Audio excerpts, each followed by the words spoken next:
ভাই গাড়ির কাজ তো শেষ, আপনার লাগছে সামনের ব্রেক শু, পাশের brake shoe, class liver, break liver, তারপর হইলো আপনার লাগছে ছোট চেন স্পকেট, সব মিলে আর কি 5,500 টাকা হয়েছে। কি কোন ভাই, কয়দিন আগেও গাড়ি সার্ভিস করাই নিলাম, এত কিছু তো লাগার কথা না। চালান তো ভাঙ্গাচোরা রাস্তা দিয়ে, প্রতি সার্ভিসিং এ মাল তো লাগবেই। তারপরেও তো আপনার কাছে যে গেলাম যে ভাই লাগামো নাকি, আপনি তো কইলেন যা যা লাগে সব লাগাও। আচ্ছা ঠিক আছে, কত জানি কইলেন বিল? 5,500। ওই রবিউল, বিলের কাগজটা নিয়ে আয় তো। ভাই এই যে এনে 5,500 টাকা আছে। এই যে ভাই বিল। ঠিক আছে ভাই, আসি। আচ্ছা ভাই, আবার আইসেন। ভাই এই যে FZ ভার্সন 3 টাকাটা। FZS ভার্সন 3 গাড়ির এতগুলা পার্স লাগছে? তুই তো আমার কাছ থেকে একটা পার্সও নিলি না, এতগুলা পার্সেনে লিখে রাখছস, এত বিল করছস কে? আরে ভাই বুঝেন না, সবকিছু যদি ন্যায্য মূল্যে রাখি তাইলে তো উপরে উঠতে পারুম না। উপরে উঠার লিগা কিছু টেকনিক খাটাইতেই হয়। দেখ, কাস্টমারে ঠকানো মানে শুধু তার কাছ থেকে টাকা নেওয়া না, তার বিশ্বাসও কাইরে নেওয়া। আর কাস্টমারের বিশ্বাস একবার ভাঙলে তার বিশ্বাস কি আর জোড়া লাগান যাইবো? আর আমার পুরা গ্যারেজটা এই বিশ্বাসের উপর নির্ভর করে বাইসে আছে। এত বিশ্বাস দিয়ে কি হইব? 6 মাস ধরে কইতেছি আমার বেতনটা বাড়াই দেন, তা তো বাড়াবেন না। আমি এমনি করে টাকা কামাই দিতেছি যাতে আমার বেতনটা বাড়াই দেন, তা বাদ দিয়ে আপনি খালি জ্ঞানের কথা কইতেছেন। দেখ, কিছু বেশি টাকা উপার্জন করার জন্য যদি আমি সততা বিক্রি করে দেই, সেই টাকা তো আমার জন্য অভিশাপ। সৎভাবে ব্যবসা করলে আয় হয়তো একটু কম হইব, কিন্তু কাস্টমার যখন কাজ করে আমার গ্যারেজ থেকে বাইরে হইব, তার চোখে মুখে আমার প্রতি তার রাস্তা দেখা যাবে। বুঝছি ভাই, আপনার দিয়ে কিচ্ছু হইব না, আর আপনার এই জায়গা থাকলে আমারও কিচ্ছু হইব না। আপনার দরকার হইলো সততা, আর আমার দরকার হইলো টাকা। আপনি থাকেন আপনি সততা নিয়ে, আমি স্ট্যান্ডে নতুন গ্যারেজ খুলুম। দেখ, তুই যদি অন্য গ্যারেজ দিতে চাস, আমি তো তোর আটকাইতে পারুম না, তবে যে জায়গায় কাজ করস সৎভাবে কাজ করিস। ধর্মে আপনার সাথে কথা কয়ে হুদে আমার সময় নষ্ট, এর চাইতে ভালো আমি আমার গ্যারেজ নিয়ে ভাবি গে। আর 1 বছর পর আপনার সাথে দেখা হইব, তখন দেখবানি যে আপনার গ্যারেজ কই থাকে আর আমার গ্যারেজ কই চলে যায়।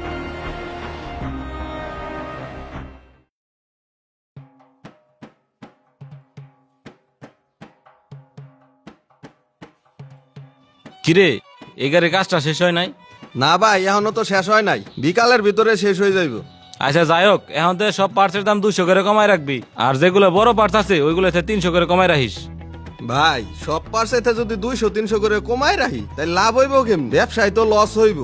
ওই ব্যাপারে তোরে তো চিন্তা করা লাগবো না, আর লাভ কেমনে বাইর করা লাগবো ওইটা আমি জানি। আর তোরে যেমনে কেমনে করিস দেখবি কাস্টমারের জায়গা হইব না। আচ্ছা ঠিক আছে ভাই। আচ্ছা ভালো মতো কাম কর। ঠিক আছে ভাই। আসসালামু আলাইকুম। হ্যাঁ ভাই, লাগবো তো, যা যা আছে সব দেন, নতুন মাল যা আছে। আর আমারে কিন্তু একটা অরিজিনাল মাল দিন না, বুঝছেন? অরিজিনাল মাল দিলে আমি এই জায়গায় ব্যবসা করে খাইতে পারব না। ভাই গ্যারেজের অবস্থা তো খুবই খারাপ, এখন তো কাস্টমারই আসে না। আমি তো সবকিছু ঠিকঠাকই করতেছি, কিন্তু কেন যে তাও কাস্টমার আসে না আমি তো বুঝতেছি না। ভাই সব কাস্টমার তো যায় মাহফুজ ভাইয়ের গ্যারেজে, সে নাকি প্রত্যেকটা পার্টসে 200-300 টাকা কম রাখে। একটা পার্স বেচলে লাভ হয় 50-100 টাকা, ও 200-300 করে কম রাখে, ওর লাভ হয় কেমনে? মাহফুজ ভাইয়ের ওই টেকনিক জানা আছে, সে কি লাভ ছাড়া বিক্রি করবো নাকি? মাহফুজ সব পার্স পাতির দাম এত কম রাখে, ও মনে হয় ডুপ্লিকেট পার্স পাতি দিয়ে ব্যবসা করতেছে। আচ্ছা ঠিক আছে, তোরা ধৈর্য হারা হইস না, আমরা সৎভাবে ব্যবসা করতে থাকি, আল্লাহ একদিন সৎ ব্যবসায় বরকত দিবই। ইনশাল্লাহ ভাই। কয়দিন আগেও শাওন ভাইয়ের গ্যারেজ থেকে সার্ভিস করাইলাম, আপনি তো সার্ভিসটা করে দিছিলেন। গাড়ির কি হয়েছে এখন তো আমি চালারই পারি না। শালার, আমি তো কোনো পার্টস পাতি লাগাইনি, গাড়ি চলবো কেমনে? আগে ডিগো সময় যে লাগাই দিছি। আরে ভাই ওই দোকানে সব হইলো কারচুপি, আবার পার্টসও সব ডুবলি, দাম ওরা হে বেশি। এর জন্য আমি ওই গ্যারেজটা চলে আইছি, আর আপনার এখন আমার গ্যারেজটা সার্ভিসিং করে দিতেছি। তারপরে দেখেন গাড়ি কেমনে চলে। কোন কি শাওন ভাইরে আমি এত বিশ্বাস করতাম, হালাই আমার এইভাবে ঠকাইতো না। ভাই আপনি আমার গাড়িটা ভালো করে সার্ভিস করাই দেন। ঠিক আছে ভাই, আপনার গাড়িটা ভালোভাবে সার্ভিসিং করে দিতেছি। আমাদের মেকানিকও ভালো, আবার মনে করেন পার্টসের দামও কম। ভাই গাড়িতে একটা হাইড্রোলিক তালা লাগানো লাগবো, ভালো একটা তালা দেন তো হাইড্রোলিক। ভাই হাইড্রোলিকের তালা তো এখন উঠে সারি নেই, আপনি এক কাজ করেন বাইরে থেকে নিয়ে আসেন গে। ভাই তাহলে কোন কোম্পানিটা ভালো হইব আর দাম কেমন হইব? সবচেয়ে ভালো তো জেক কোম্পানি, আমার কাছে থাকলে আমি 2500 টাকা রাখতাম। এখন বাইরে কি দাম রাখবো আমি তো জানি না। আচ্ছা ঠিক আছে, আপনি কাজ করাইতে থাকেন, আমি তালাটা যাই নিয়ে আসি। আচ্ছা। শাওন ভাই। কি খবর ভাই? আসি তো ভাই ভালোই, আমার একটা ভালো হাইড্রোলিক তালা দেন তো। কত পড়বো হাইড্রোলিক তালা? ভাই জেক কোম্পানির তালাটি ভালো হয়, জেক কোম্পানির একটা ভালো তালা আছে, ওইটা 3500 টাকা পড়বো। কি কোন ভাই 3500 টাকা? মাউস ভাই তো কইলো যে কোম্পানির তালা পড়বো 2500।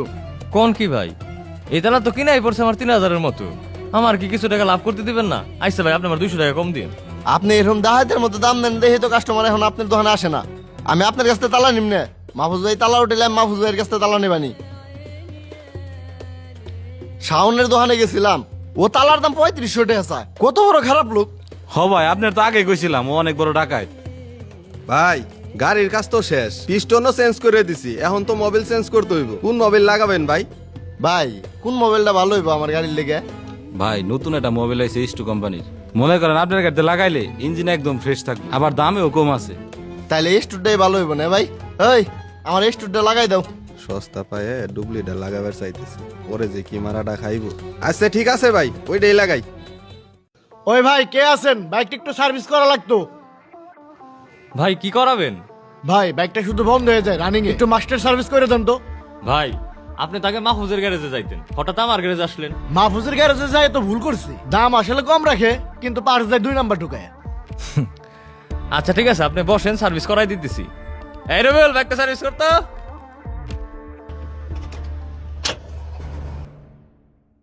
কি রে, গাড়ির কি হইলো?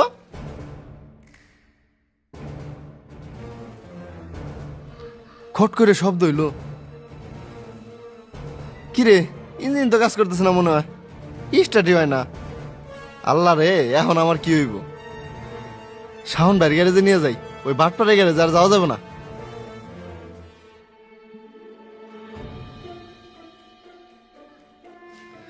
শাওন ভাই, একটু এই জায়গায় আসেন, দেখুন তো আমার হুন্ডাটা স্টার্ট নিতেছে না।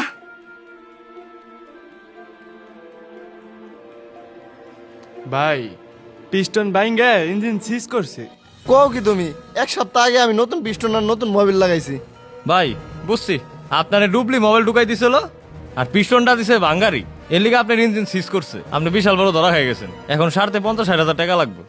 অল্প কটা টেহা বাঁচাবার যায় গাড়ির ইঞ্জিনটা বসাই ফেলাইলাম। যাই হোক ভাই, কাজ শুরু করে দেন। রবিউল, ইঞ্জিনটা খোলা। আচ্ছা ভাই।